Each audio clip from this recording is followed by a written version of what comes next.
Hello students. I hope आप सब अच्छे होंगे। एक बार फिर से आप सबका आपके चैनल रश्मि लाइव ट्यूटर पे आपका स्वागत है। जल्दी से इस लाइव सेशन के साथ मैक्सिमम स्टूडेंट्स जुड़ जाइए। इसका जो लिंक है उसे बाकी सब बच्चों को सब्सक्राइब कर दीजिए और शेयर कर दीजिए ताकि ज़्यादा से ज़्यादा लोग जो है इस लाइव सेशन को अटेंड कर सके और इसका बेनिफिट उठा सके। आज का जो लाइव सेशन है वो भी बेसिकली एक हाईली डिमांड पर ही बनाया जा रहा है, जिसके अंदर मैं आज आप लोगों को मेडिकल सर्जिकल सब्जेक्ट जिसे हम अभी रिवाइज्ड सिलेबस में अडल्ट हेल्थ नर्सिंग के नाम से जानते हैं, तो अडल्ट हेल्थ नर्सिंग जो है उसके उसके अंदर बेसिकली बच्चों को दिक्कत ये आती है कि नर्सिंग मैनेजमेंट कैसे अटेम्प्ट किया जाए।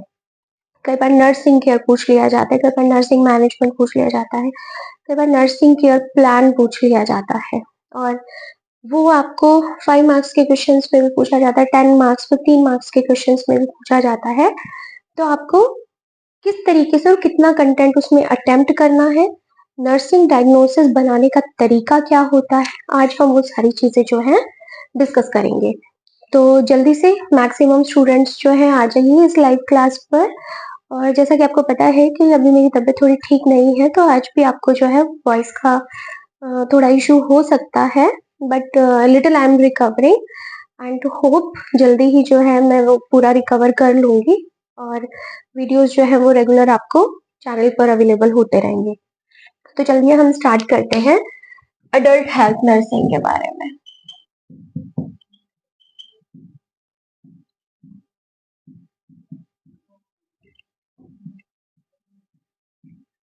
तो अडल्ट हेल्थ नर्सिंग बेसिकली हम यहाँ पर मेडिकल एंड सर्जिकल दोनों केसेस की बात करते हैं, ठीक है। और क्योंकि हम नर्सिंग कर रहे हैं तो ऑब्वियसली नर्सिंग केयर को तो हम छोड़ ही नहीं सकते। नर्सिंग केयर तो हमारा प्राइम वर्क है। कोई भी पेशेंट हो, कैसा भी पेशेंट हो, हमें उसको नर्सिंग केयर हॉस्पिटल में प्रोवाइड करनी ही है। तो यहाँ पर बेसिकली आज हम इस टॉपिक पर बात करेंगे कि कोई भी जो डिजीज कंडीशन होती है उस डिजीज कंडीशन को आपको अटेम्प्ट कैसे करना है, ठीक है। तो कोई भी डिजीज कंडीशन के बारे में लिखना शुरू करने से पहले सबसे पहले आप उस डिजीज का इंट्रोडक्शन लिखिए।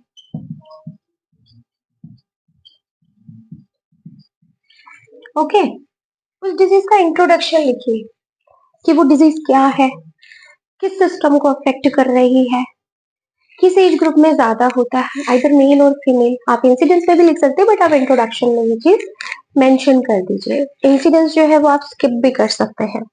तो आप इंट्रोडक्शन जरूर लिखिए किसी भी डिजीज का, चाहे वो 5 मार्क्स का क्वेश्चन हो, 10 मार्क्स का क्वेश्चन हो या कितने भी मार्क्स का वो क्वेश्चन हो। देन इंट्रोडक्शन के बाद में आपको डेफिनेशन आपको लिखनी ही है, मस्ट है। हर क्वेश्चन के अंदर आपको डिजीज अगर पूछी जाती है तो उसकी डेफिनेशन आपको मेंशन करनी है।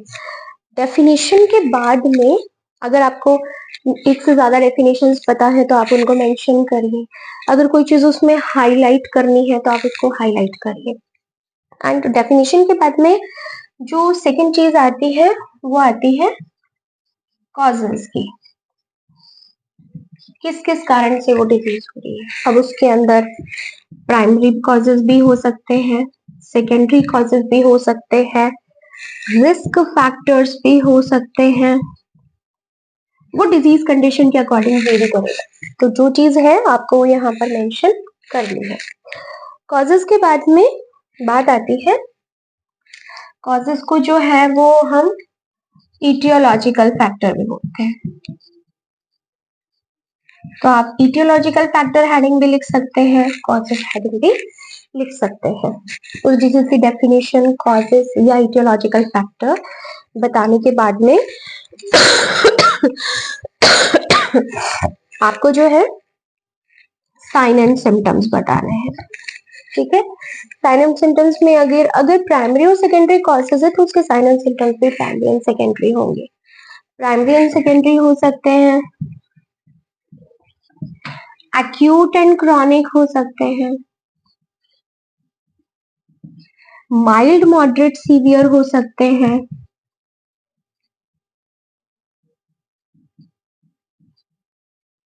ठीक है। तो आपके जो साइन एंड सिम्टम्स है आप उनको primary and secondary sign and symptoms में कैटेगराइज कर सकते हैं, एक्यूट एंड क्रॉनिक में कैटेगराइज कर सकते हैं, माइल्ड मॉडरेट एंड सीवियर में कैटेगराइज कर सकते हैं। Then definition causes, sign and symptoms के बाद में पैथोफिजियोलॉजी क्या आता है नेक्स्ट, जैसे first, second, third, fourth and fifth number पे आता है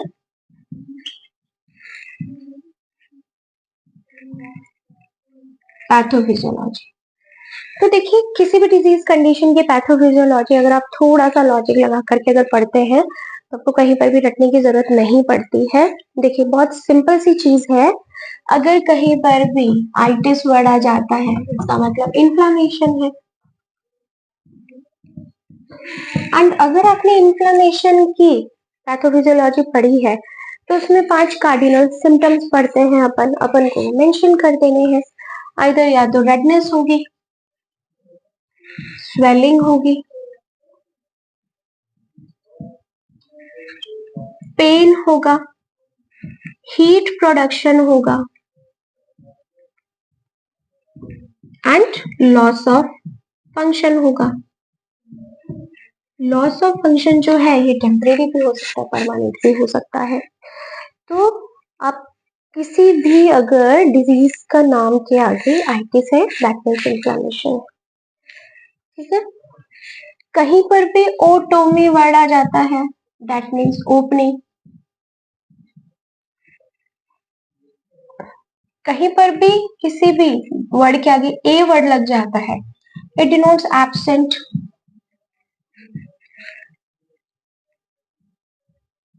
असेंडिंग, अपवर्ड, डिसेंडिंग, डाउनवर्ड। ये कुछ बेसिक टर्म्स होती है जो आपको पता होनी चाहिए। अब पैथोफिजियोलॉजी की अगर बात आ जाती है तो कहीं कोई भी डिजीज कंडीशन है वो स्टार्ट होती है, पैथोफिजियोलॉजी हम जब भी लिखना स्टार्ट करते हैं तो उस पैथोफिजियोलॉजी को हम स्टार्ट करते हैं ड्यू टू इटियोलॉजिकल फैक्टर। आप कोई भी पैथोफिजियोलॉजी लिखना स्टार्ट करिए ड्यू टू कॉजेस और ड्यू टू इटियोलॉजिकल फैक्टर, उस डिजीज का कुछ ना कुछ कारण होगा, इसलिए बॉडी के अंदर इन्फ्लामेशन हुआ है, इसलिए बॉडी के अंदर जो है वो सिम्टम्स आ रहे हैं। तो पैथोफिजियोलॉजी में हम फर्स्ट पॉइंट ये लिखेंगे due to aetiological factor. Aetiological factors की वजह से क्या होगा, आइदर बॉडी में टॉक्सिन्स जनरेट होंगे, इन्फ्लामेशन स्टार्ट होगा, इनफिल्ट्रेशन होगा,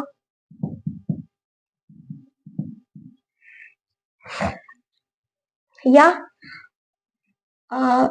बहुत सारे जो साइटोकाइंस, इंटरल्यूकिन्स,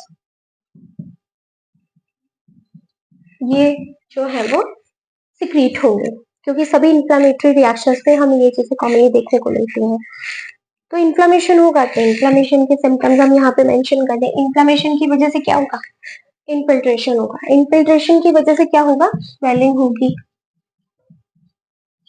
पेन होगा, रेडनेस होगी, WBCs कलेक्ट होंगी, मास्ट सेल, मैक्रोफेजेस एक्टिवेट होंगे। तो ये एक बेसिक तरीका बता रही हूँ मैं आपको, आपको कुछ भी रटने की जरूरत नहीं है। अगर आपको कुछ बेसिक चीजें पता है किसी भी डिजीज की पैथोफिजियोलॉजी बना सकते हैं। थोड़ा बहुत लिटिल बिट वेरिएशन आ सकता है, सपोज पल्मोनरी ट्यूबरकुलोसिस की पैथोफिजियोलॉजी बहुत अलग हो जाती है। अगर हम ओस्टियोआर्थराइटिस की बात करें, गाउटी आर्थराइटिस की बात करें तो उनकी पैथोफिजियोलॉजी थोड़ी डिफरेंट हो जाती है। तो वहां पर अगर कुछ पर्टिकुलर टर्म आ रही है, कुछ पर्टिकुलर की वर्ड आ रहा है, उसको आपको अपने माइंड में रखना है। एंड मैंने अपने जो कल मैंने लाइव सेशन लिया था उसके अंदर भी मैंने आपको बताया था कि जब भी आप एक पेपर अटेम्प्ट करें, आप कलरफुल पेन्स का यूज़ करिए, आप जो है चीज़ों को हाइलाइट करिए, डेफिनेशन में भी अगर कोई कीवर्ड आ रहा है उसको अंडरलाइन करिए, हाइलाइटर्स का यूज़ करिए, फ्लो चार्ट, डायग्राम्स या फिर उसको डायग्रामेटिक वे में प्रेज़ेंट करना, इन सारी चीज़ों पे आप ज़्यादा फोकस करिए। अपने पेपर को वेटेज दीजिए। किसी भी एग्जामिनर के पास इतना टाइम नहीं होता है कि वो हर बच्चे की 40 पेजेस की कॉपी जो है उसको पूरा रीड कर सके। बट आपका जो वे ऑफ प्रेजेंटेशन होता है वो बहुत ही इम्पोर्टेंट होता है, क्योंकि वो जो आपका वे ऑफ प्रेजेंटेशन है, पेपर को प्रेजेंट करने का तरीका है, वो ये बता देता है कि इस कॉपी में कंटेंट कैसा है। ठीक है, तो आप पेपर प्रेजेंट करना सीखिए। नॉलेज आप सबको है, आप सबको भरपूर नॉलेज है, लेकिन उसको हर बच्चा पेपर पर लिख पाए, ये प्रेजेंट करने का तरीका है, या ये कहें कि ये इम्प्रेसिवनेस दिखाने का तरीका है। तो यहाँ पर भी हम पढ़ते सब हैं, पेपर भी हम सब अटेम्प्ट करते हैं, हमें टाइम भी बराबर मिलता है, लेकिन आप सुनते होंगे कुछ स्टूडेंट्स कहते हैं हमारा पेपर छूट गया, कुछ कहते हैं हम ज्यादा लिख नहीं पाए, हमारी स्पीड कम है। देखिए, ऑन एन एवरेज सबकी स्पीड जो होती है वो कॉमन होती है, लेकिन आप टाइम मैनेजमेंट पे जरूर ध्यान दीजिएगा। मेडिकल सर्जिकल का या अडल्ट हेल्थ नर्सिंग का जो पेपर है, पेपर पैटर्न है, वो 75 मार्क्स का होगा, जिसमें आपके 13 एमसीक्यूज आएंगे, 6 और 7 आपके वेरी शॉर्ट क्वेश्चंस आएंगे, देन 5 आपके जो है शॉर्ट क्वेश्चंस आएंगे एंड 2 लॉन्ग क्वेश्चंस आएंगे। तो जो पेपर है वो बहुत लेंदी हो जाता है। तो आज हम ये सीखेंगे कि हमें पेपर को कम टाइम में पूरा कैसे करना है। तो पहले हम बात कर लेते हैं कि डिजीज कंडीशन को लिखना कैसे है। तो पैथोफिजियोलॉजी आपको आई थिंक समझ में आ गई होगी, और इन सारी चीजों की वजह से क्या होगा, साइन एंड सिम्टम्स अराइज होंगे। उन साइन एंड सिम्टम्स को आप मेंशन कर दीजिए। सपोज आप किसी डिजीज की पैथोफिजियोलॉजी भूल भी गए हैं तो आप इस तरीके से बना करके भी लिख सकते हैं, अगर वो इन्फ्लामेटरी कंडीशन है तो। ठीक है, एंड पैथोफिजियोलॉजी के बाद में जो नेक्स्ट हम लिखते हैं, sign and symptoms, aetiological factor, pathophysiology, then उसके बाद में हम लिखते हैं डायग्नोस्टिक इवैल्यूएशन। डायग्नोस्टिक इवैल्यूएशन, हम डिजीज को कैसे डायग्नोज कर सकते हैं। तो आप लोगों ने फर्स्ट ईयर में फिजिकल एग्जामिनेशन पूरा पढ़ा होगा, head to toe physical examination, वहीं से हम पॉइंट्स उठाएंगे। तो सबसे पहले कोई भी पेशेंट अगर हॉस्पिटल में आता है, सबसे पहले हम करते हैं हिस्ट्री कलेक्शन। सेकंड हम करते हैं फिजिकल एग्जामिनेशन। ये 2 पॉइंट्स तो आपको हर डिजीज कंडीशन में मेंशन करने ही है। फिजिकल एग्जामिनेशन में सपोज रेस्पिरेटरी सिस्टम का डिसऑर्डर है, तो फिजिकल एग्जामिनेशन में आप सब पॉइंट्स बना दीजिए, और जो आपको फिजिकल एग्जामिनेशन में आपको चेंजेस नजर आते हैं वो आप लिख दीजिए। सपोज अस्थमा का पेशेंट है तो आपको कहाँ पर इन्फ्लेमेशन मिलेगा, आपको चेस्ट में मिलेगा, लंग्स में मिलेगा, आपके थ्रोट में मिलेगा, तो आप उसके उसमें जो वेरिएशन है, जो चेंजेस है, वो आप यहाँ पर मेंशन कर दीजिए। फिजिकल एग्जामिनेशन के बाद में पर्टिकुलर कोई टेस्ट है, सपोज सीबीसी काउंट है, सीबीसी काउंट में आपको कुछ भी रटने की जरूरत नहीं है। सीबीसी काउंट अगर आप मेंशन करते हैं और उसके आगे अगर इंफ्लेमेशन है तो आप लिख दीजिए WBC increase, haematocrit value increase, and ESR increase. Inflammation की कंडीशन है तो ये तीनों चीजें आपको बड़ी आंख बंद करके लिख दीजिए। ठीक है, देन अगर कोई एलर्जी कंडीशन है, एलर्जिक कंडीशन है तो डब्ल्यूबीसी में इओसिनोफिल काउंट बढ़ा हुआ मिलेगा आपको, आईजी ई इंक्रीज मिलेगा। आंख बंद करके लिख दीजिए, आपको सोचने की भी जरूरत नहीं है। सीबीसी काउंट में डब्ल्यूबीसी, हेमाटोक्रीट, ईएसआर बढ़ा हुआ मिलेगा। एलर्जिक रिएक्शन है eosinophil count and immunoglobulin E, ये जो है वो आपको बढ़े हुए मिलेंगे, क्योंकि एलर्जिक जो होती है वो एक हाइपर सेंसिटिविटी रिएक्शन है, तो इम्यूनोग्लोबुलिन ई जो है वो रिएक्ट करता है उस टाइम पे इसलिए इसका जो काउंट है वो इंक्रीज हो जाता है।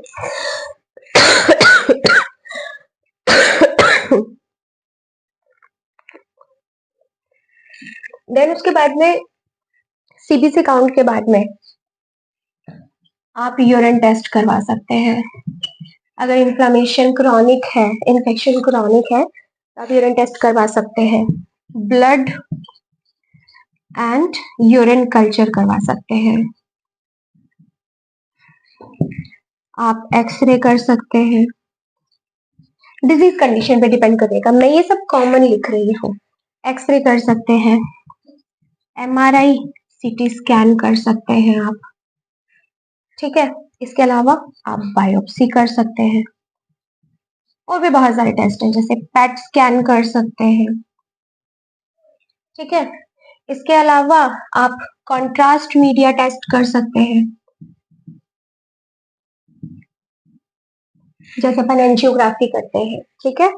एंड अपन एक सीटी स्कैन करते हैं, उसमें भी हम कॉन्ट्रास्ट मीडिया देते हैं पेशेंट को, ताकि हम प्रॉपर्ली विजुअलाइज कर सकें। तो बहुत सारे टेस्ट हैं, हर डिजीज कंडीशन के अकॉर्डिंग, साइन एंड सिम्टम्स के अकॉर्डिंग जो है वो हम ये सारी चीजें जो है वो यहाँ पर बताते हैं। तो आप बने रहिए मेरे साथ इस लाइव सेशन में, और आपकी जो भी क्वेरीज हैं वो आप कमेंट सेक्शन में जरूर डालिएगा। और आपको क्लास कैसी लग रही है वो भी आप कमेंट सेक्शन में जरूर डालिएगा, और ज्यादा से ज्यादा बच्चों को जो है आप लिंक शेयर करिए, ताकि ज्यादा से ज्यादा लोग इस लाइव क्लास का फायदा उठा सकें, ठीक है।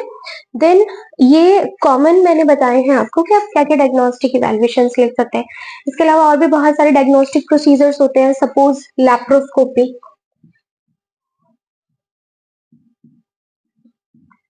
हिस्टेरोस्कोपी, ठीक है। तो इस तरह के बहुत सारे प्रोसीजर्स होते हैं, इन्वेजिव प्रोसीजर्स होते हैं ये, जिनको आप ओटी के अंदर भी परफॉर्म करते हैं। तो ये सारे के सारे क्या है, डायग्नोस्टिक इवैल्यूएशन है या डायग्नोस्टिक प्रोसीजर्स है।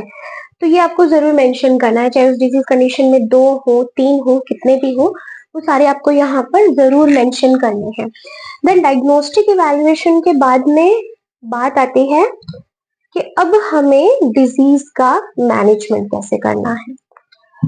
तो डिजीज के जब भी हम मैनेजमेंट की बात करेंगे, तो देखिए हम नर्सेज हैं, हमें दवाई तो पेशेंट को प्रिस्क्राइब तो करनी है नहीं, बट हमें दवाइयों के बारे में पता होना चाहिए, पहली चीज। दूसरी चीज ये, हमें थोड़ा बहुत ये भी नॉलेज होने चाहिए ड्रग्स के क्या साइड इफेक्ट्स हो सकते हैं, क्या क्या नर्सेज रिस्पॉन्सिबिलिटी है उस डिजीज के अकॉर्डिंग जो दवाइयां दी जा रही है, टाइमिंग क्या है, रूट क्या है, ठीक है। ये सब आपको पता होना चाहिए। तो हम डायग्नोस्टिक इवैल्यूएशन के बारे में बात करते हैं मैनेजमेंट की। तो देखिए हम यहाँ पर बात कर रहे हैं, अगर कोई 15 या 10 मार्क्स का क्वेश्चन आ जाता है, तो मैनेजमेंट से आपको कैसे लिखना है, इससे पहले तक का जो बताया वो सारा लिखना है, चाहे वो 5 मार्क्स का क्वेश्चन हो, 10 मार्क्स का क्वेश्चन हो, या 15 मार्क्स का क्वेश्चन हो। मेन डिफरेंस आता है मैनेजमेंट से। तो हम अभी डिस्कस करेंगे कि 15 टू 10 मार्क्स का अगर क्वेश्चन है तो आपको मैनेजमेंट कैसे अटेम्प्ट करना है। हमेशा एक बात याद रखिएगा, मैनेजमेंट जो डिवाइड होता है वो 2 पार्ट्स में डिवाइडेड होता है, फार्मेकोलॉजिकल मैनेजमेंट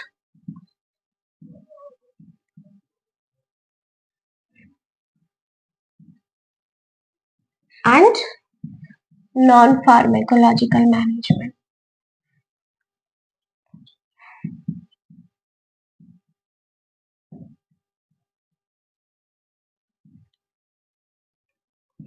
ठीक है, pharmacological and non pharmacological management जो है, आप 2 पार्ट्स में मैनेजमेंट को डिवाइड कर दीजिए, ठीक है।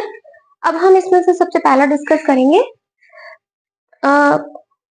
Pharmacological management. तो फार्मेकोलॉजिकल मैनेजमेंट में हम मेडिसिन का नाम लिखेंगे। अब बात आती है मेडिसिन भूल जाते हैं जी हम, ठीक है, तो हम याद कैसे रखें या हम कैसे लिखें। आपको दवाइयों के नाम याद रहते हैं, बहुत अच्छी बात है, एग्जाम्पल्स दे सकते हैं। नहीं याद रहते, डोंट बी पैनिक कि हम भूल गए हैं, भूल गए हैं, भूल गए हैं। आपको पता है पेशेंट के साइन एंड सिम्टम्स क्या है, आप उसी से मेडिसिन के नाम लिखना स्टार्ट करिए। सपोज पेशेंट को फीवर है, तो आप क्या देंगे, एंटीपायरेटिक, ठीक है। अगर पेशेंट को वॉमिटिंग है, तो आप क्या देंगे, एंटी एमेटिक, ठीक है। अगर पेशेंट को नोजिया है तो भी आप एंटी एमेटिक देंगे। अगर पेशेंट को स्लीपलेसनेस है तो आप सेडेटिव्स देंगे। अगर पेशेंट को एसिडिटी है, नोजिया है, गैस्ट्रिक ट्रबल है, तो आप पेशेंट को क्या देंगे? आप पेशेंट को एंटासिड्स देंगे। इन्फ्लेमेशन है या इन्फेक्शन है तो आप पेशेंट को क्या देंगे? एंटीबायोटिक्स देंगे। नाम याद है सबके, एक एक एग्जाम्पल पता है, लिख दीजिए। एंटीबायोटिक है, पैरासीटामोल लिख दीजिए। एंटी एमेटिक है या सेडेटिव है तो सेडेटिव में आप डाइजीपाम लिख दीजिए। ठीक है, लोराजीपाम लिख दीजिए, डाइजीपाम लिख दीजिए। डोज याद नहीं रहती कोई बात नहीं, एग्जाम्पल है ये। ठीक है, हम प्रिस्क्राइब नहीं कर रहे हैं, बट हमें पता होना चाहिए। हमारा काम किसी भी मेडिसिन को प्रिस्क्राइब करने का नहीं है। एंटासिड की बात आती है तो आप ओमेज लिख दीजिए, पैंटोसिड लिख दीजिए, रैंटिक या रैंटिडिन लिख दीजिए। ठीक है, एंटीबायोटिक्स है तो आप जो फर्स्ट लाइन एंटीबायोटिक्स होते हैं आप उनके एक दो के नाम लिख दीजिए। पेनिसिलिन, एम्पिसिलिन, ओफ्लोक्सासिन, सिप्रोफ्लोक्सासिन, ये आप मेंशन कर दीजिए। ठीक है, एंटासिड्स में आप रेबिप्राजोल, पेंटोप्राजोल ये आप मेंशन कर सकते हैं। एंटी एमेटिक है तो आप पेशेंट को एंटी एमेटिक मेडिसिन का नाम लिख दीजिए। एंटीबायोटिक मैंने आपको बता ही दिए हैं। और इसके अलावा अगर पेशेंट को एलर्जीज है या एलर्जिक रिएक्शन हो रही है पेशेंट को, तो हम क्या करेंगे? अगर पेशेंट को कोई बॉडी पे रैशेज हो रहे हैं, वाटरी आईज हो रही है, रनिंग नोज हो रहा है, इचिंग हो रही है, तो ये सब एलर्जिक रिएक्शन के सिम्टम्स है, तो उस कंडीशन में आपको क्या देने पड़ेंगे? एंटीहिस्टामिन्स देने पड़ेंगे एंड एंटी एलर्जिक्स देने पड़ेंगे। एंटीहिस्टामिन क्यों देते हैं? क्योंकि किसी भी एलर्जिक रिएक्शन में हिस्टामिन्स सिक्रीट होते हैं, तो एंटीहिस्टामिन्स जो है वो और एंटी एलर्जिक्स आपको मेडिसिन देनी है। ये तरीका हो गया आपका मेडिकल फार्माकोलॉजिकल मैनेजमेंट में मेडिसिन को डिस्क्राइब करने का, रटने की कहीं पे भी जरूरत नहीं है। सेकेंड हम आ जाते हैं नॉन फार्माकोलॉजिकल मैनेजमेंट, और यहीं से हमारा किसी भी क्वेश्चन को स्कोर करने का टाइम आ जाता है कि हम उस क्वेश्चन को इतना अच्छा अटेम्प्ट करें कि जो हमारा टीचर है, एग्जामिनर है, वो हमें मार्क्स दे ही, वो अपने आप को रोक ही ना सके। नॉन फार्माकोलॉजिकल मैनेजमेंट की बात करते हैं तो नॉन फार्माकोलॉजिकल मैनेजमेंट में नंबर 1 डाइटरी मैनेजमेंट, जरूर लिखिए। नंबर 2 अगेन मैं आपको बोल रही हूँ, ये 15 और 10 मार्क्स के क्वेश्चंस अगर आते हैं तो कैसे अटेम्प्ट करना है? डाइटरी मैनेजमेंट लिखना है, क्या डाइट रेस्ट्रिक्टेड है, क्या आपको ध्यान रखना है, कितना उसको फ्लूइड देना है, कितना नपातुला उसको खाना देना है, कितनी कैलोरी देनी है, ये सब चीजें आपको मेंशन करनी है। कोई एलर्जिक फूड रिएक्शन है वो आपको मेंशन करनी है। डाइटरी मैनेजमेंट के बाद में आ जाता है डाइवर्जनल थेरेपी।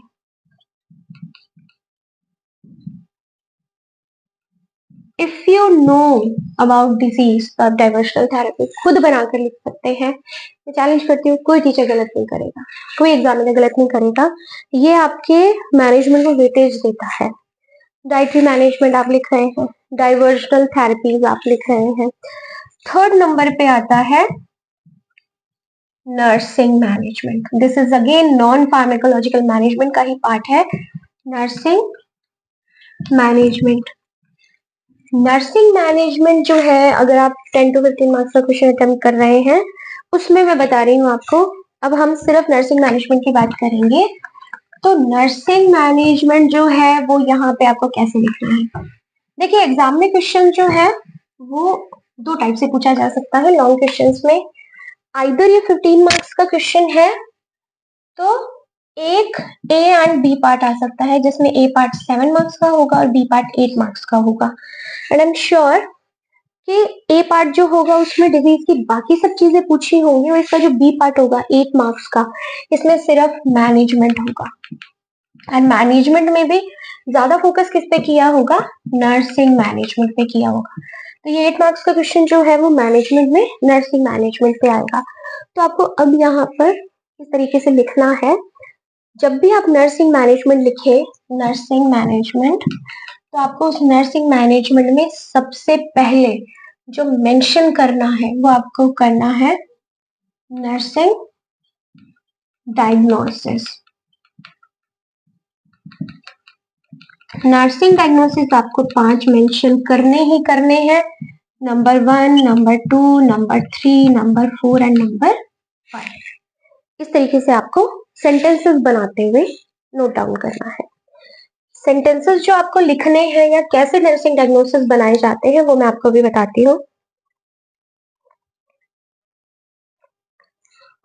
आई थिंक आपको क्लास अच्छी लग रही होगी।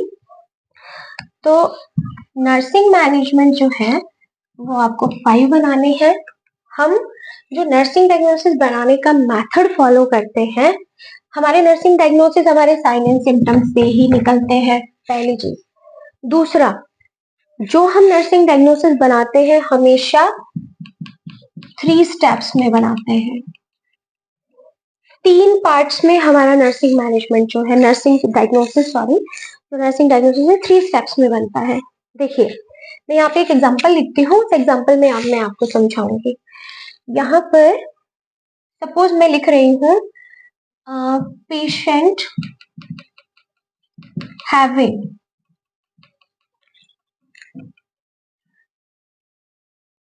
fever due to infection in throat as it is manifested by patient itself, या as it is manifested by attendant।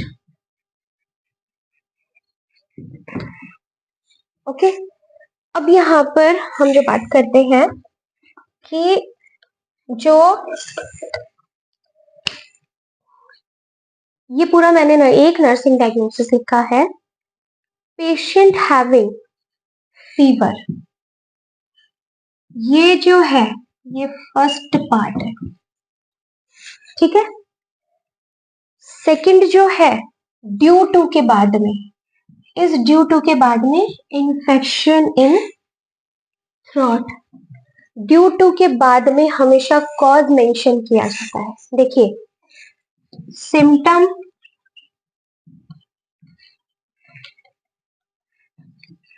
Due to, cause, as it is, आगे आएगा सब्जेक्टिव या objective data. मैं अभी आपको बताऊंगी कि सब्जेक्टिव एंड ऑब्जेक्टिव डाटा क्या होता है। तो आप देखिए, मैंने यहाँ आपको बहुत अच्छे से लिखा है, फीवर क्या है? सिम्टम। ड्यू टू के बाद में क्या है? इन्फेक्शन इन थ्रोट, ये क्या है? Cause. Then as it is, इस एज इट इज के बाद में मैनिफेस्टेड बाय पेशेंट इटसेल्फ और अटेंडेंट।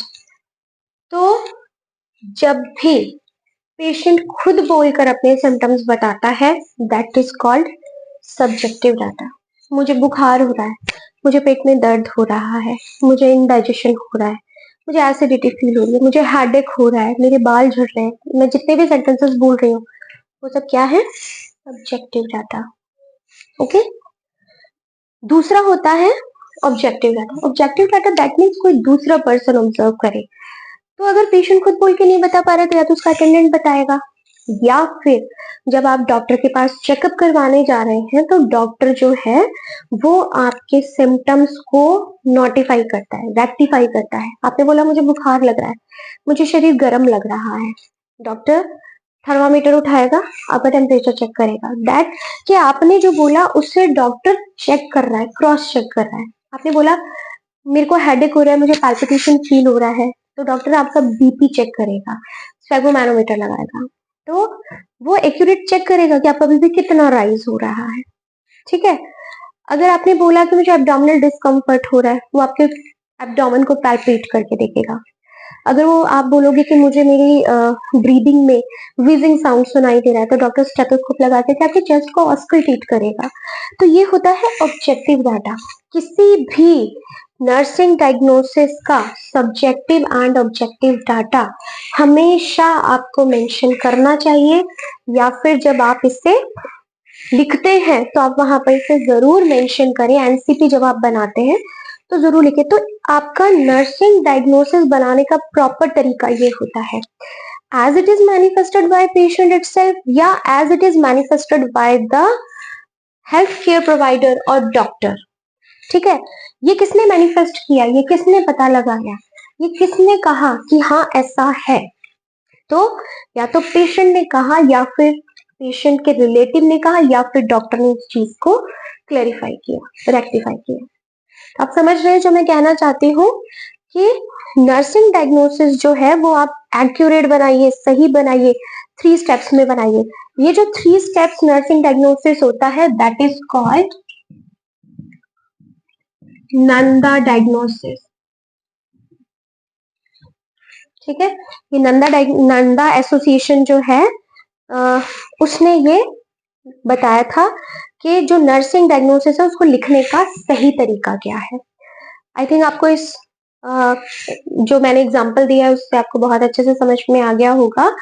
तो आप जो है इस चीज को जरूर नोट डाउन करिए, या आप इसका स्क्रीनशॉट जरूर लीजिए ताकि आप इसको कॉपी में लिख सकें। आप कॉपी पेन लेकर के बैठिए, जो भी मैं चीजें बता रही हूँ, कीवर्ड्स बता रही हूँ, पॉइंट्स बता रही हूँ, आप उनको जरूर नोट डाउन करिए। ये आपको हमेशा फ्यूचर में काम आएगा। आप खुद लोगों को बता सकेंगे, आपको एक्यूरेट नॉलेज मिलेगी इससे।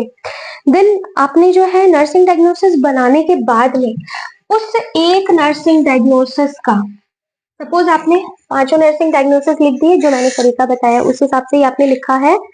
तो 5 नर्सिंग डायग्नोसिस बनाने के बाद में आप नेक्स्ट क्या मेंशन करेंगे? नेक्स्ट आप मेंशन करेंगे, 5 आपने नर्सिंग डायग्नोसिस लिख दिए हैं, 5 नर्सिंग डायग्नोसिस लिखने के बाद में आप जो है सेकंड लिखेंगे गोल्स या एक्सपेक्टेड आउटकम। हमेशा ध्यान रखिए जो गोल होते हैं वो 2 टाइप के होते हैं, short term goal and long term goal. ठीक है। तो जो गोल है वो short term and long term दोनों होते हैं। शॉर्ट टर्म गोल का मतलब पेशेंट को फीवर है, पैरासीटामोल दिया, कोल्ड स्पंज किया, कोल्ड बाथ दिया, कंफर्टेबल पोजीशन दी, वेंटिलेट किया रूम को, तो शॉर्ट टर्म गोल हो गए। आपने पेशेंट का फीवर रिलीव कर दिया, शॉर्ट टर्म गोल है। पेशेंट के इन्फेक्शन को ठीक होने में टाइम लगेगा, ये लॉन्ग टर्म गोल है। पेशेंट का सपोज एम्पुटेशन हुआ है, आपने पेन किलर दी करके उसके पेन को खत्म कर दिया, शॉर्ट टर्म गोल है। आपने उसको रिहैबिलिटेट करवाया, लॉन्ग टर्म गोल है। सपोज पेशेंट को एब्डोमिनल पेन हो रहा है, एब्डोमिनल क्रैम्प्स हो रहे हैं, तो आपने उसको एंटासिड दिया, एब्डोमेन के लिए जो गैस्ट्रो का जो पेन किलर आपने वो दिया, शॉर्ट टर्म गोल है। आपने पेशेंट को कंफर्टेबल पोजीशन दी, शॉर्ट टर्म गोल है। पेशेंट को सिम्टम्स में रिलीफ मिला, शॉर्ट टर्म गोल है। लेकिन लॉन्ग टर्म गोल क्या है? आपने उस डिजीज को एलिविएट कर दिया। तो आपको long term and short term goal दोनों ही यहाँ पर मेंशन करने हैं। Long term and short term goal mention करने के बाद में बारी आती है, अब जो हमने ये नर्सिंग 5 डायग्नोसिस लिखे हैं, आप नंबर 1 डालेंगे नर्सिंग डायग्नोसिस लिखेंगे और जो यहाँ पे आपने फर्स्ट नर्सिंग डायग्नोसिस मेंशन किया है उसे आप यहाँ पर लिख देंगे। उस नर्सिंग डायग्नोसिस का आप गोल लिखेंगे। वन लाइन गोल होगा। Suppose patient having fever due to disease condition as it is manifested by the patient itself, ये डायग्नोसिस है। गोल क्या होगा? टू रिड्यूस द फीवर और टू एलिविएट द फीवर। ठीक है, तो यहाँ पर आपने गोल लिख दिया कि मेरा गोल क्या है, पेशेंट का फीवर जो है वो ठीक हो जाए। अब उस गोल के लिए हम क्या करेंगे? इंटरवेंशन देंगे पेशेंट को, हम कुछ चीजें इंप्लीमेंट करेंगे। उसको फीवर है, कोल्ड स्पंज देंगे, इजी डाइजेस्टेबल डाइट देंगे,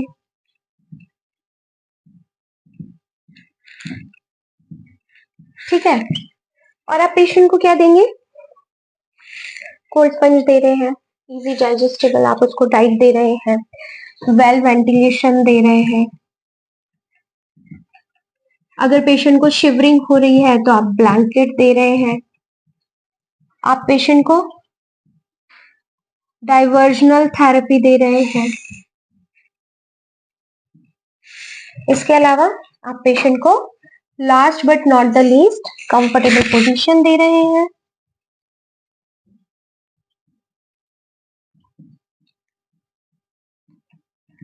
एंड आप एंटी पायरेटिक दे रहे हैं। ये आपके इंटरवेंशन है। ये मैंने एक एग्जांपल दिया फीवर का, उससे रिलेटेड गोल बताया है और इंटरवेंशन का। सेम इसी तरीके से आपको पांचों के पांचों नर्सिंग डायग्नोसिस का नर्सिंग डायग्नोसिस, गोल, इंटरवेंशन, ये आपको पांचों के लिखने हैं। हर नर्सिंग डायग्नोसिस में आपको 5 इंटरवेंशन मिनिमम लिखने हैं। और जो आप 5 नर्सिंग डायग्नोसिस बनाएंगे उसमें 3 डिजीज कंडीशन से रिलेटेड, जो आप 5 डायग्नोसिस लिखेंगे उसमें से 3 डिजीज से रिलेटेड होने चाहिए। और जो 2 आप लिखेंगे वो नॉन डिजीज कंडीशन के ले सकते हैं। सपोज साइकोलॉजिकल सपोर्ट का बना सकते हैं, ठीक है। दूसरा बना सकते हैं Altered activity of daily living. तो आप इस तरीके से बना सकते हैं। एंजाइटी का बना सकते हैं। तो हमेशा याद रखिएगा 5 डायग्नोसिस लिखने हैं तो 3 डिजीज कंडीशन से या जो हमारे सिम्टम्स है उससे रिलेटेड लिखने हैं, और 2 जो है आपको नॉन डिजीज लिख सकते हैं, साइकोलॉजिकल सपोर्ट का, altered activity of daily living का, एंजाइटी का, ठीक है। अगर ये साइकेट्रिक पेशेंट है तो थोड़ा डिफरेंट हो जाएगा, लेकिन अगर हम मेडिकल एंड सर्जिकल कंडीशन की बात करें तो ये आपको लिखना ही लिखना है, ठीक है। देन हर नर्सिंग डायग्नोसिस में आपको 5 इंटरवेंशन, 1 गोल जरूर लिखना है।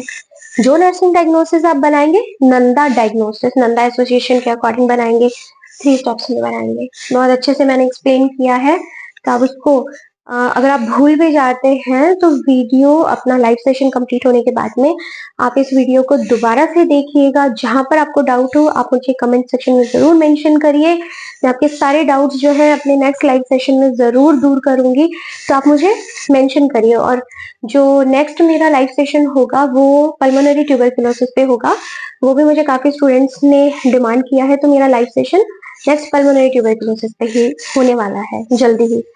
तो वापस आ जाते हैं हम इस पे कि जो इंटरवेंशन है वो हमें हर नर्सिंग डायग्नोसिस के 5 लिखने हैं, 5 नर्सिंग डायग्नोसिस लिखने हैं। देन उसके बाद में आपको पांचों नर्सिंग डायग्नोसिस मेंशन करने के बाद में एक कॉमन इवैल्यूएशन लिखना है। देखिए जब भी हम क्वेश्चन पेपर सॉल्व करते तो हमारे पास पेशेंट नहीं होता, लेकिन हम इवैल्यूएशन जो करते हैं या एक्सपेक्टेड इवैल्यूएशन भी नहीं लिख सकते तो हम लिख सकते हैं एक्सपेक्टेड प्रोग्नोसिस। एक्सपेक्टेड लिख दीजिए कि आपको इस चीज का एक्सपेक्टेशन है कि हम ये चीजें करेंगे तो पेशेंट को रिलीफ मिलेगा। तो एक्सपेक्टेड प्रोग्नोसिस में आप मेंशन कर दीजिए कि पेशेंट को हमने जो भी चीजें अवेलेबल करवाई उसके बाद में पेशेंट कंफर्टेबल फील कर रहा है, उसके जो साइन एंड सिम्टम्स है उसमें कमी आ गई है, ये आप मेंशन करिए। एंड लास्ट में आपको हेल्थ एजुकेशन जरूर देनी है। आपको हेल्थ एजुकेशन के मिनिमम 10 पॉइंट्स जरूर लिखने हैं। टाइम पे मेडिसिन लेना है, टाइम पे डॉक्टर को दिखाने आना है, कोई कॉम्प्लिकेशन है तो आपको हॉस्पिटल में अप्रोच करना है, टाइम पे मेडिसिन लेनी है, एक्सरसाइज करनी है, ईटिंग आपकी जो हैबिट्स है उनको इम्प्रूव करना है, डाइट पैटर्न का ध्यान रखना है। सिर्फ ये पॉइंट्स आपको यहाँ पे मेंशन करने हैं। तो आप को 10 मार्क्स का अगर क्वेश्चन आ जाता है तो नर्सिंग मैनेजमेंट आपको इस तरीके से अटेम्प्ट करना है। और अगर मैंने अभी बताया कि 15 मार्क्स का क्वेश्चन दो पार्ट्स में डिवाइडेड है। ए पार्ट जो है उसमें डिजीज की डेफिनेशन पूछ ली, पैथोफिजियो पूछ लिया, साइन एंड सिम्टम पूछ लिया, डायग्नोस्टिक इवैल्यूएशन पूछ लिया। बाकी का 8 मार्क्स का क्वेश्चन जो है वो पूरा नर्सिंग डायग्नोसिस का। देखिए, दो वर्ड्स आते हैं किसी भी बड़े क्वेश्चन में, एक आता है नर्सिंग मैनेजमेंट एंड एक आता है मेक एनसीपी या नर्सिंग केयर प्लान। तो नर्सिंग मैनेजमेंट वर्ड आता है तो आपको इस पैटर्न में लिखना है। Nursing management, nursing diagnosis, goals, evaluation, health या expected prognosis and health education, ये आपको लिखना है। अगर इसकी जगह 15 मार्क्स का क्वेश्चन है, एनसीपी वर्ड आ गया है,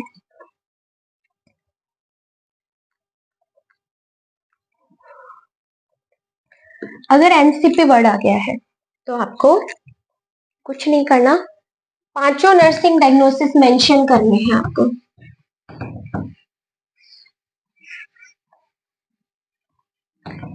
क्या करना है आपको?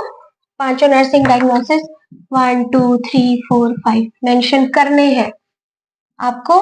गोल या एक्सपेक्टेड आउटकम भी मेंशन करना है, long term and short term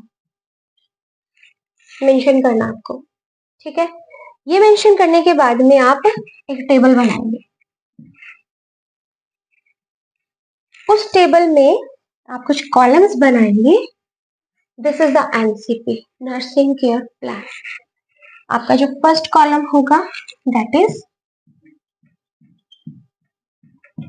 assessment.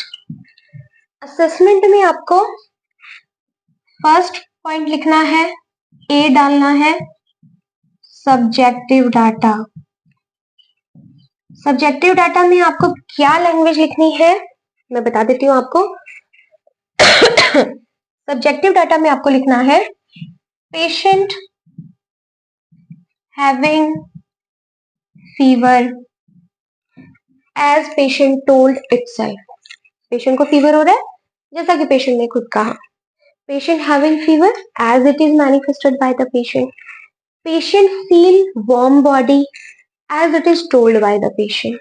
ये लैंग्वेज होगी आपकी सब्जेक्टिव डाटा पे, आपको मेंशन करना है क्योंकि पेशेंट खुद बोल रहा है यहाँ पर। आप समझ रहे हैं? देन सेकंड जो है आपको बी पॉइंट यहाँ पे लिखना है, फर्स्ट का ही बी पॉइंट होगा आपका ऑब्जेक्टिव डाटा। ऑब्जेक्टिव डाटा में आपको यहाँ पर लिखना है द नर्स और द डॉक्टर। आप नर्स भी लिख सकते हैं, डॉक्टर भी लिख सकते हैं। The nurse check temperature by using oral thermometer, rectal thermometer, axillary, whatever जो उन्होंने डिजिटल थर्मामीटर यूज किया है। और मेंशन कर दीजिए कि ऑब्जेक्टिव डाटा में जो हेल्थ केयर प्रोवाइडर है या जो नर्स है या जो डॉक्टर है उन्होंने किस तरीके से उस सिम्टम का पता लगाया, उस साइन का पता लगाया। ठीक है, ऑब्जेक्टिव डाटा लिख दिया आपने। हम ये एक ही पॉइंट की बात कर रहे हैं।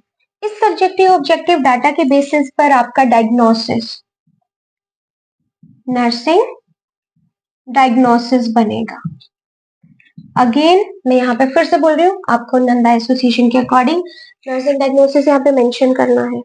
ठीक है, नर्सिंग डायग्नोसिस के बाद में आएगा आपका गोल। आपको गोल मेंशन करना है।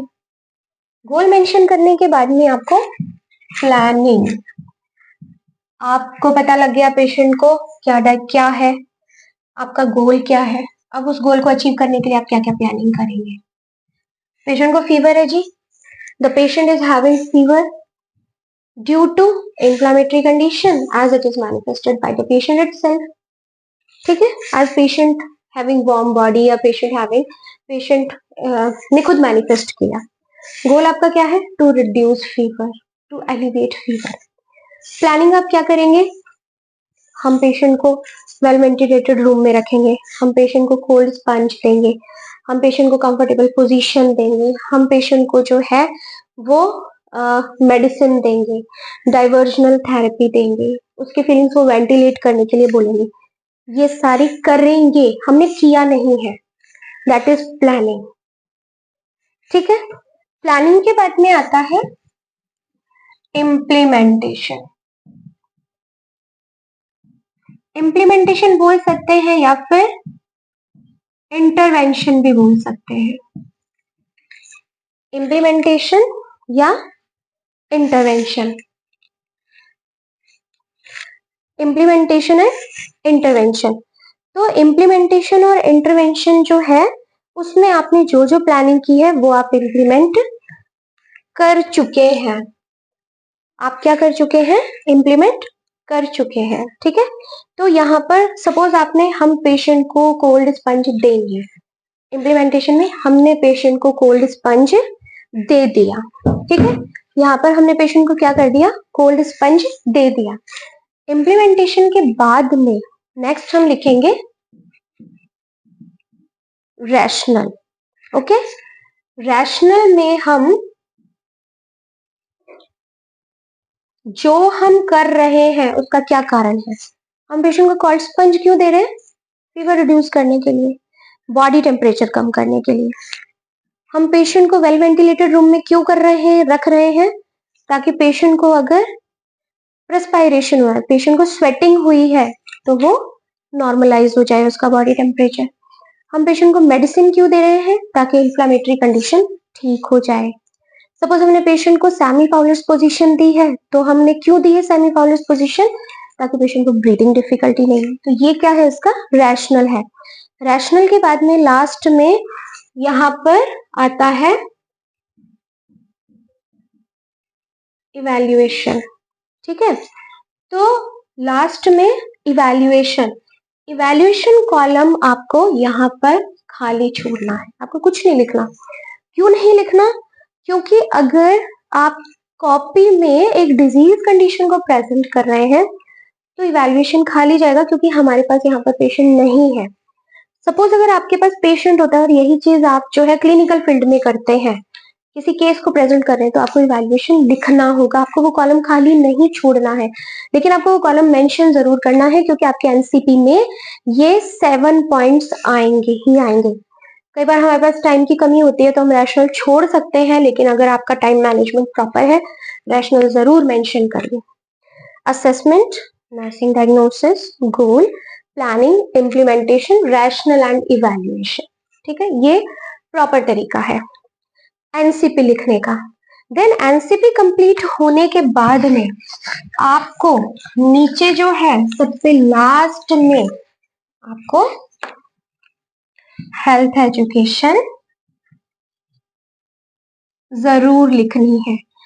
हेल्थ एजुकेशन के अगेन वही मैं बोलूंगी, आप कम से कम 10 पॉइंट लिखिए, 8 पॉइंट्स तो आप जरूर लिखिए।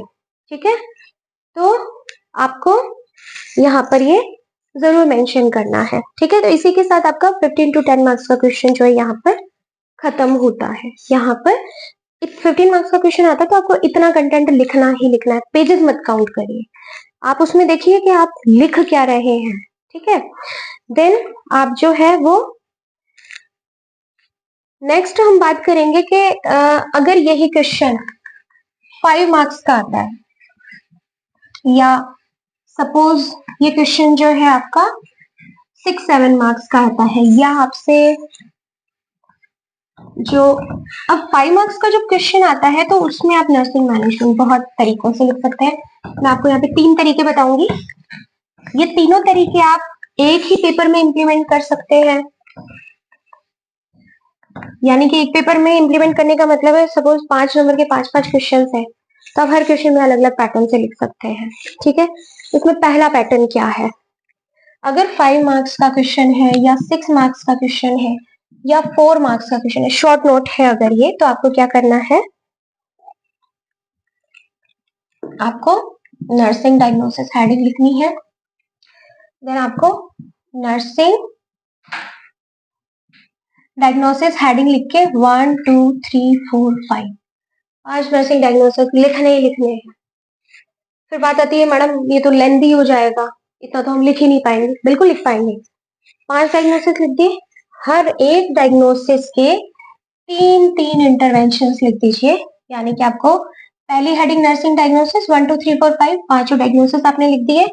एक एक्सपेक्टेड आउटकम या कॉमन गोल, अब आपको यहाँ पे कॉमन गोल लिखना है। आप हेडिंग बना सकते हैं common goal. Common goal heading में आपका कॉमन गोल क्या है, जो भी आपने डायग्नोसिस में मेंशन किया उसको रिलीव करना, ठीक है। देन आपको इसके इंटरवेंशंस लिखने हैं।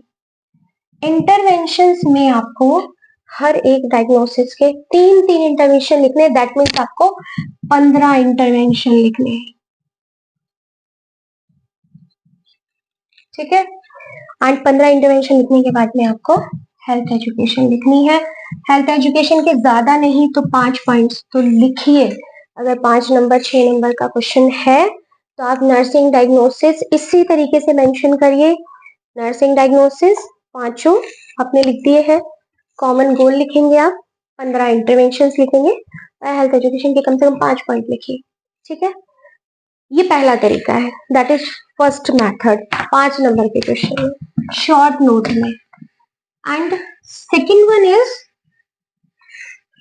जो हमारा दूसरा तरीका है, उस दूसरे तरीके में आपको क्या करना है, आपको सबसे पहले अगेन वही नर्सिंग डायग्नोसिस आपको पांचों मेंशन कर देने हैं, 1 2 3 4 5, ठीक है। अब आप 2 कॉलम बनाएंगे,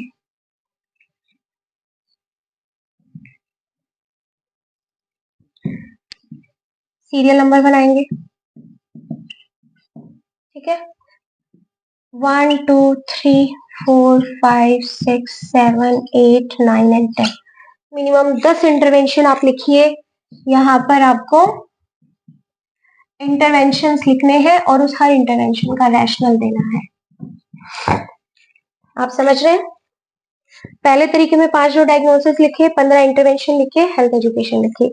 दूसरे मेथड में 5 डायग्नोसिस लिखे, 3 कॉलम बनाए, पहला सीरियल नंबर, दूसरा 10 इंटरवेंशन हम यहाँ पे मेंशन करेंगे और हर इंटरवेंशन का रैशनल लिखेंगे। यहाँ पे हमें बहुत पर्टिकुलर लिखना, हमें ये नहीं लिखना एंजाइटी रिलीफ करेंगे, साइकोलॉजिकल सपोर्ट देंगे, कंफर्टेबल पोजीशन देंगे, नहीं।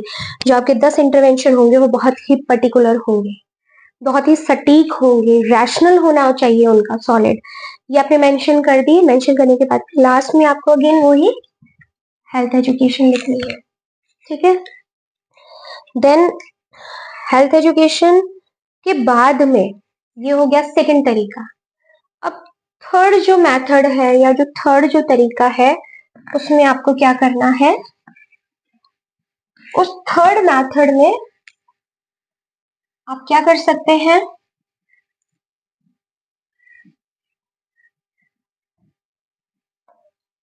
अगेन यहाँ पर आपको एक्सपेक्टेड आउटकम या फिर कॉमन गोल लिखना, मेंशन करना चाहिए आपको।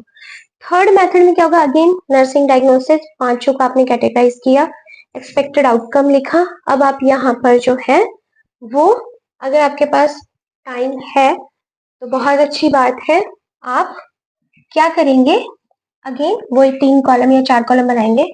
एक सीरियल नंबर का,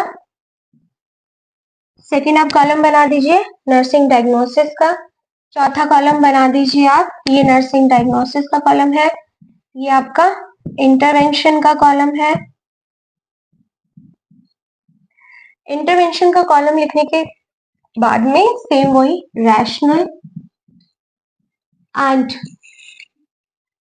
देन उसके बाद में ये कम से कम आप 15 पॉइंट्स लिखिए यहाँ पर। देन आप नीचे अगेन हेल्थ एजुकेशन लिख के बाइंड अप कर दीजिए क्वेश्चन को। तो ऐसे जब आप लिखेंगे ना तो आप देखेंगे आपका टाइम बहुत बच रहा है। अगर आप 5 नंबर के क्वेश्चन में 15 नंबर जितना लिखने बैठ गए तो बहुत ज्यादा टाइम कंज्यूमिंग हो जाएगा, ठीक है। तो आप जो है वो इस तरीके से नर्सिंग मैनेजमेंट अटेम्प्ट करिए, छोड़ना कुछ भी नहीं है। 5 मार्क्स का क्वेश्चन आता है तो भी आपको पॉइंट सारे कवर अप करने हैं। 10 मार्क्स का क्वेश्चन आता है तो भी आपको सारे पॉइंट्स कवर अप करने हैं। 15 मार्क्स का क्वेश्चन आता है तो भी आपको सारे पॉइंट्स कवर अप करने हैं, छोड़ना कुछ भी नहीं है। अब हम जो मैंने कल के लाइव सेशन में भी डिस्कस किया था, मैं आप लोगों से भी दोबारा डिस्कस कर रही हूँ ये चीज कि जब भी आप कोई क्वेश्चन पेपर सॉल्व करना शुरू करते हैं, फर्स्ट थिंग, पेपर आपके हाथ में आता है, आप उसे अच्छे से रीड करिए। आप उसे अच्छे से रीड करिए। देन रीड करने के बाद में आप सबसे पहले एमसीक्यूज अटेम्प्ट करिए। एमसीक्यूज अटेम्प्ट करिए। एमसीक्यूज अटेम्प्ट करने के बाद में वेरी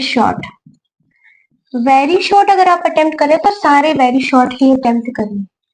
ऐसा नहीं एक वेरी शॉर्ट बाद में याद आ रहा है फिर याद आ रहा है आप लिख रहे हैं। वेरी शॉर्ट का मतलब होता है विद इन 4 to 5 लाइन्स आपको उस क्वेश्चन का आंसर लिख देना है। या पेज की बात करें, आप ज्यादा पेज की भाषा समझते हैं तो आधे पेज में आपको उस क्वेश्चन का आंसर खत्म कर देना है, क्योंकि वेरी शॉर्ट 2 मार्क्स या 1 मार्क्स से ज्यादा का नहीं आता। और आप क्या करते हैं, इसी 1 और 2 मार्क्स पे आधा घंटा लगा देते हैं। वर्थफुल नहीं है, पेपर स्कोरिंग नहीं होगा। आपने वेरी शॉर्ट लिया, 4 to 5 लाइन्स में आपको उसे डिस्क्राइब कर देना है, खत्म कर देना है, हाफ पेज में खत्म कर देना है। एक क्वेश्चन से दूसरे क्वेश्चन के बीच में मिनिमम 3 से 4 लाइन का गैप रखिए और एक क्वेश्चन से दूसरा क्वेश्चन अच्छे से विजुअलाइज होना चाहिए और क्वेश्चन की मार्किंग पे बहुत आप अच्छे से काम करिए। आप कोई भी क्वेश्चन लिखते हैं, सपोज वेरी शॉर्ट लिख रहे हैं आप, सेकंड का फर्स्ट है तो आप लिखिए, सबसे पहले हेडिंग बनाइए वेरी शॉर्ट। पेपर अगर ये कॉपी का पेज है, इस कॉपी के पेज में बीच में लिखिए very short questions.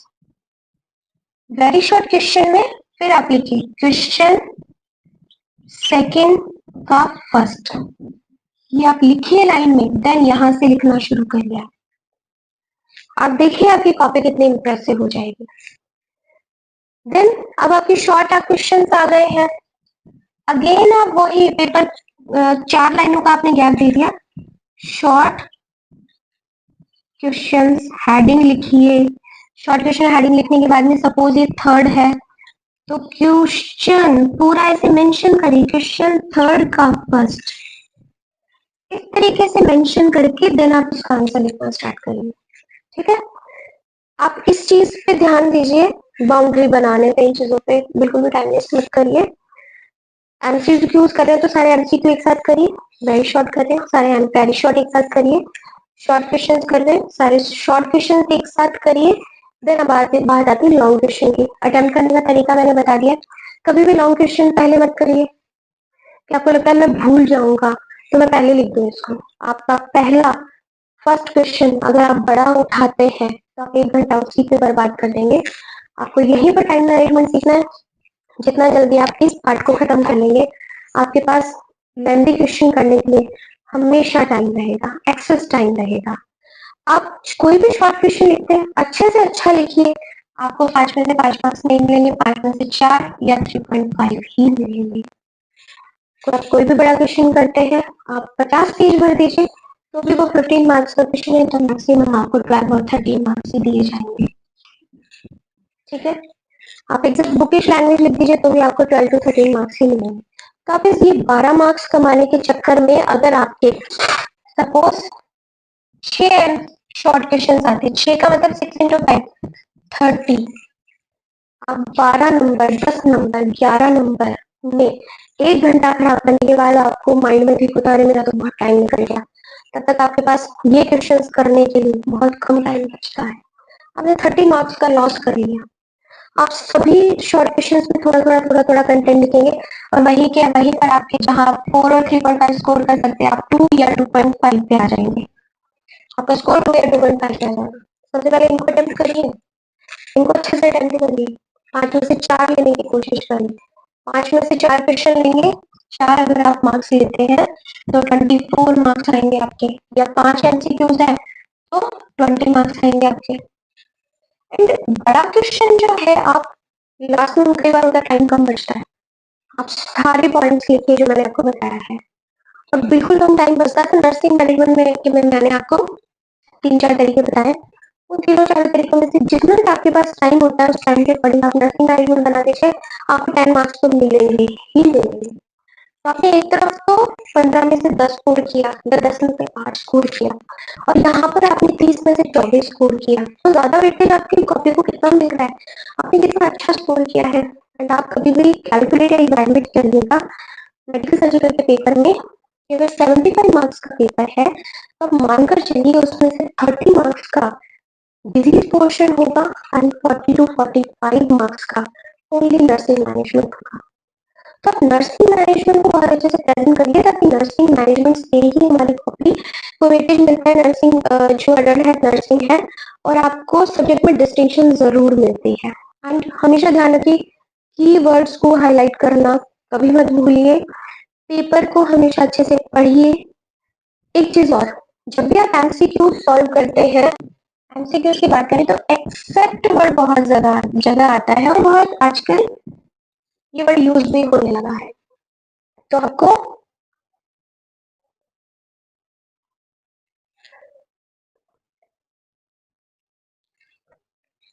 Expected, accept का मतलब होता है छोड़कर, तो आपको एक्सेप्ट पूछा है ना, तो आपसे वो ऑप्शन पूछा है जिसमें 3 ऑप्शन सही है और एक ऑप्शन को छोड़ा जाएगा। एक्सेप्ट वर्ड का ध्यान रखिए, ठीक है। या फिर ऑल ऑफ अबव, इस वर्ड को भी ध्यान रखिए। बोथ वर्ड का ध्यान रखिए, both A and B, both A and C, इस तरीके के ऑप्शंस वाले क्वेश्चंस आप ज्यादा ध्यान से पढ़िए, एक बार में 4 बार पढ़िए। लेकिन एक एमसीक्यू पे 15 मिनट खराब नहीं करने, एक एमसीक्यू पे हार्डली 10 सेकंड से आपको लगने चाहिए, ठीक है। और ये जो एमसीक्यूज होते हैं ये आप इसमें आपको फुल एंड फुल मार्क्स मिलेंगे, आंसर सही है 1 मार्क का है 1 मार्क पूरा मिलेगा। 13 एमसीक्यूज है, 13 के 13 सही है, 13 के 13 पूरा नंबर मिलेंगे। तो यहाँ से पेपर में स्कोरिंग करिए, वेरी शॉर्ट है, एक्यूरेट डेफिनेशन लिखिए 2 मार्क्स पूरे मिलेंगे, एक्यूरेट डेफिनेशन लिखिए 1 नंबर का मार्क्स 1 मार्क पूरा मिलेगा। यहाँ स्कोर करिए ना, शॉर्ट है 5 में से 4 स्कोर करने की कोशिश करिए, इतना अच्छा अटेम्प्ट करिए। एंड लॉन्ग क्वेश्चन में 15 में से 12, 11, 10 भी आप स्कोर कर लेते हैं, दैट मीन्स आपने बहुत अच्छा पेपर लिखा है, आपने बहुत अच्छा अटेम्प्ट किया है कि आपको 15 में से 10 मार्क्स मिले हैं। तो आप इस तरीके से पेपर में स्कोरिंग करिए, आप खुद एग्जाम करने के बाद में आप फील करेंगे कि मेरा इतना लेंदी पेपर था, मेडिकल सर्जिकल का पेपर था और मेरा एक भी क्वेश्चन छूटा नहीं। अगर आप ये पैटर्न फॉलो करते हैं तो आई होप आप जो है इस बार पेपर बहुत अच्छे से क्रैक करने वाले हैं और आप सभी जो है वो डिस्टिंक्शन लेने वाले हैं। तो आज का जो लाइव सेशन है वो मैं यहीं पे समराइज करना चाहूंगी, क्योंकि आज जो है हमने बेसिकली ये देखा कि मेन फोकस जो था मेरा इस सेशन का वो ये था कि मैं आपको ये बता सकूं कि नर्सिंग मैनेजमेंट आपको कैसे लिखना है और नर्सिंग मैनेजमेंट लिखने का प्रॉपर तरीका क्या है। तो आप इस चीज को ध्यान रखिए, अपने माइंड में सेट कर लीजिए, वीडियो 1 बार 2 बार 3 बार बार बार देखिए, चीजों को समझने की कोशिश करिए और अच्छे से अच्छा एग्जाम में परफॉर्म करिए। तो आप सभी स्टूडेंट्स को मेरी शुभकामनाएं हैं, आप सभी को बेस्ट ऑफ लक, आप अपने पेपर में अच्छा परफॉर्म करें, अच्छा स्कोर करें। इन्हीं शुभकामनाओं के साथ मैं जो है वो आपसे इस लाइव सेशन से इजाजत चाहूंगी। Thank you so much students, and channel को लाइक शेयर सब्सक्राइब करना बिल्कुल भी मत भूलिएगा। Till then bye bye students.